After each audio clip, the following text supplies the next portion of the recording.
जय हिंद दोस्तों, आप सभी का आपके अपने YouTube चैनल बंधु एग्जाम सेंटर पर स्वागत है। आज हम आपको पढ़ाने जा रहे हैं भाज्य और अभाज्य संख्या। भाज्य संख्या होती क्या है? भाज्य संख्याएं, पहले इसकी डेफिनेशन। भाज्य संख्याएं ऐसी संख्याएं जिनके एक के अतिरिक्त दो या दो से अधिक गुणनखंड होते हैं, वो सभी संख्या हमारी क्या कहलाती हैं? भाज्य संख्या कहलाती हैं। ऐसी संख्याएं जिनके एक के अतिरिक्त यानी एक के अलावा दो या दो से अधिक गुणनखंड हो, उन संख्याओं को हम भाज्य संख्या कहते हैं। जैसे इसके एग्जाम्पल कुछ देखते हैं। एग्जाम्पल भाज्य संख्याओं के एग्जाम्पल, जैसे चार।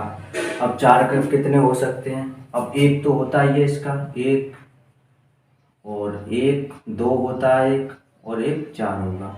अब एक के अलावा इसके देखो दो गुणनखंड हैं, एक को छोड़ दो, दो गुणनखंड हैं इसके एक दो। और डेफिनेशन हमने क्या बताई थी? यही बताई थी, ऐसी संख्या जिनके एक के अलावा दो या दो से अधिक गुणनखंड हो, उन सभी संख्याओं को हम क्या कहेंगे? भाज्य संख्या कहेंगे। ठीक है, जैसे चार ले लिया, चार के बाद छः ले लो। अब छः का कितना? एक होगा। एक के बाद कितना? दो होगा, दो से भी चला जाएगा भाग, इसमें दो तिया छः। और फिर कितना? तीन होगा। अब इसके देखो तीन, दो और एक छः। अब देखो इसके तो दो से अधिक है, एक दो तीन है, एक के अलावा कितने हैं? तीन है। ऐसे ही छः, ऐसे ही आठ, और भी ले सकते हो, नौ, दस, आठ। आठ, ठीक। डेफिनेशन याद रखनी, ऐसी संख्या जिनके एक के अलावा दो या दो से अधिक गुणनखंड हो, उन सभी संख्याओं को हम कहते हैं भाज्य संख्या। और अभाज्य संख्या, अभाज्य संख्या,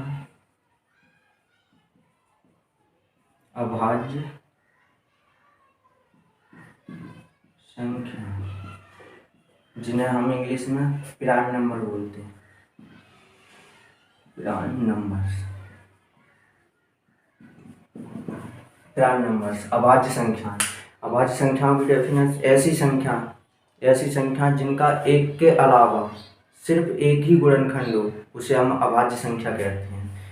जो स्वयं काटती है स्वयं से, जैसे एक के अलावा जिसका एक ही गुणनखंड हो, वो खुद ही होते आए। ठीक है, उन संख्याओं को हम क्या कहते हैं? अभाज्य संख्या कहते हैं। जैसे एग्जाम्पल, जैसे हमने ले लिया दो। दो हमारी सबसे छोटी सम और सबसे छोटी अभाज्य संख्या है, और सिर्फ एक ही सम अभाज्य संख्या हमारी, वो है दो। ठीक है, और सबसे छोटी अभाज्य संख्या कौन सी है? दो है। तो देखो दो के गुणनखंड एक एक होता है, और एक कितना होगा?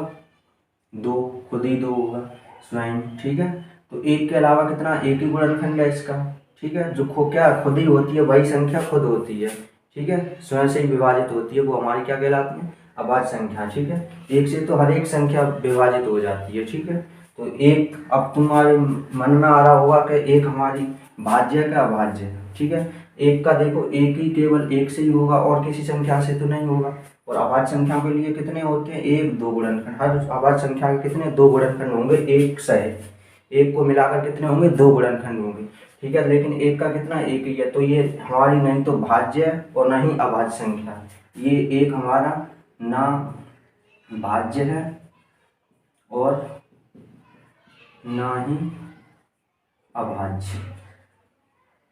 अभाज्य, ठीक है, एक हमारी संख्या क्या है? नहीं तो भाज्य और ना ही अभाज्य संख्या है। ठीक है, अब दो के बाद ले लो तीन। अब तीन का देखो एक होगा और तीन होगा। ठीक है, इसके अलावा और कोई नहीं होगा इसका गुणनखंड। ठीक है, तीन है, सात है, सात का भी देख लो ऐसे ही, एक होगा और सात, सात एक है, सात एक से ही आएगा, सात से ही आएगा। ठीक है, और एक से तो हर संख्या में चला जाता है। अब हमने कहा एक को छोड़कर सिर्फ एक ही गुणनखंड हो, उन संख्याओं को हम क्या कहते हैं? अभाज्य संख्या कहते हैं। ठीक है, जिस ऐसी संख्या जिनका एक के अतिरिक्त सिर्फ एक ही गुणनखंड हो, वो खुद ही संख्या होती है वही। ठीक है, उस संख्या को हम क्या कहते हैं?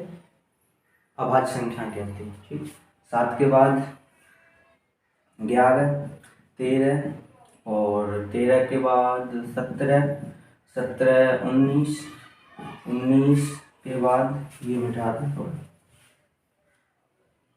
19, 23, 23 के बाद 29, 31। ठीक है, और ऐसे ही आगे। ठीक है, आगे भी हैं 29 के 31, 31 के बाद आता है फिर 37, 37 के बाद 41, 43, 43 के बाद फिर 47, 47 के बाद 53, 53 के बाद फिर कितना आएगा 57, 57 तो कट जाता है, 57 नहीं, ठीक है। 53 के बाद 59, ऐसी और संख्या आई, ठीक है। ऐसी संख्या जिनका एक के अलावा सिर्फ एक ही गुणनखंड हो, आप देख सकते हो, उन सभी संख्याओं को हम क्या कहते हैं, अभाज्य संख्या कहते हैं, ठीक है। तो ये हमारी क्या अभाज्य संख्या अभाज्य संख्या क्या होती हैं, ऐसी संख्या जिनके एक के अतिरिक्त सिर्फ एक ही गुणनखंड हो, या वो ऐसी संख्या जो स्वयं से ही विभाजित होती हैं, ठीक है। एक से तो हर संख्या हो जाती है, ऐसी संख्या जो स्वयं खुद से ही कटें।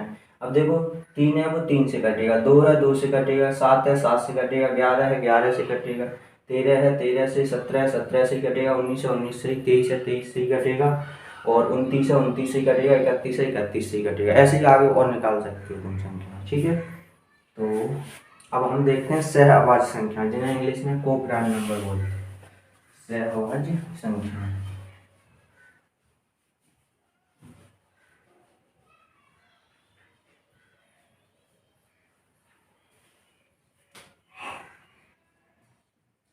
सहअभाज्य संख्या, सहअभाज्य संख्या, ठीक है, जिन्हें को-प्राइम बोलते हैं, प्राइम नंबर, ठीक है, को-प्राइम नंबर, ठीक। सहअभाज्य संख्याओं को हम बोलते हैं को-प्राइम नंबर, ठीक है। ऐसी संख्याएं, ठीक है, या ऐसी संख्याओं को जोड़े, ऐसी दो संख्याएं, ऐसे बोल दो, ऐसी दो संख्याएं जिनका अधिकतम हम कॉमन उनमें से एक ही उभयनिष्ठ को हम इंग्लिश में कॉमन बोलते हैं, ठीक है। ऐसी दो संख्याएं जिनमें से अधिकतम हम एक ही कॉमन ले सकते हैं, एक ही उभयनिष्ठ गुणनखंड हो, ऐसे बोल देते हैं। ऐसी दो संख्याएं जिनका एक ही उभयनिष्ठ गुणनखंड हो, एक के अलावा कुछ ना हो, उन संख्याओं को हम क्या बोलते हैं, वो सहअभाज्य संख्या बोलते हैं, ठीक है। या फिर ऐसे बोल दो, ऐसी संख्याओं के जोड़े, ठीक है, जिनका एचसीएफ कितना हो, एक हो, ठीक। ऐसी जो संख्याओं को जोड़े, या ऐसी दो संख्या जिनका एचसीएफ कितना हो, एक हो, उन संख्याओं को हम क्या बोलते हैं, सहअभाज्य संख्या, ठीक है। एचसीएफ को हम इंग्लिश में हाईएस्ट कॉमन एचसीएफ बोलते हैं, हाईएस्ट कॉमन फैक्टर एचसीएफ होता है, एचसीएफ, इसकी फुल फॉर्म होती है हाईएस्ट कॉमन फैक्टर, ठीक है।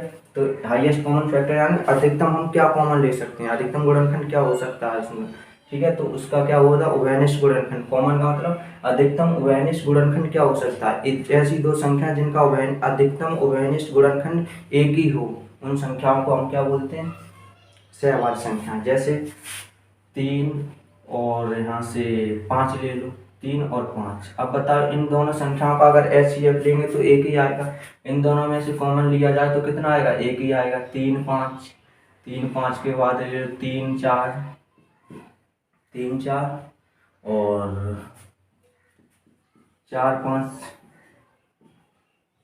4 5 के बाद ऐसे और ले सकते हो 7 13, ठीक। 7 13 के बाद 8 11 ले लो, 8 11 के बाद 10 11, कितनी भी कोई सी भी ऐसी संख्या। अब इन दोनों में से देखो अधिकतम एक ही ले सकते हैं, इन दोनों का एचसीएफ निकालेंगे तो 3 और 5 का एचसीएफ निकाल दो, भाग विधि से निकाल दो चाहे गुणनखंड विधि से, आएगा एचसीएफ बराबर, ऐसे निकाल दो। 3 के फैक्टर करेंगे 1 गुणा 3, और 5 का फैक्टर करेंगे कितना, 1 गुणा 5, ठीक। अब यहाँ से हमारा एचसीएफ क्या होता है, जो मिले वही होता है। अब 1 मिल रहा है तो एचसीएफ क्या होगा हमारा, 1 होगा, ठीक है।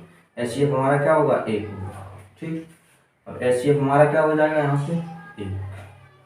अब यहाँ से 3 और 4 का देखो, इनमें से भी 1 आएगा, 4 और 5 से भी देखो 1 आएगा, 7 और 13 से भी 1, 8 और 11 से भी 1, 10 और 11 से भी 1। हर संख्या में से क्या उभयनिष्ठ हमारा 1 ही आएगा, ठीक है।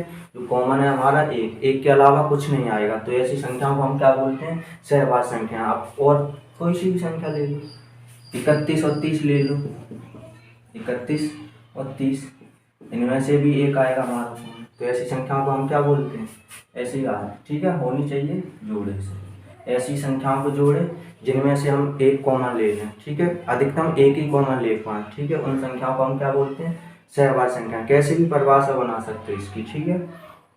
तो आशा करते हैं आपको ये वीडियो अच्छा लगा होगा, और इसी प्रकार की वीडियो देखने के लिए आप अपने इस चैनल को सब्सक्राइब अवश्य करें। थैंक यू, धन्यवाद। अगर वीडियो में आपको कहीं पे डाउट है तो कमेंट बॉक्स में कमेंट अवश्य करें।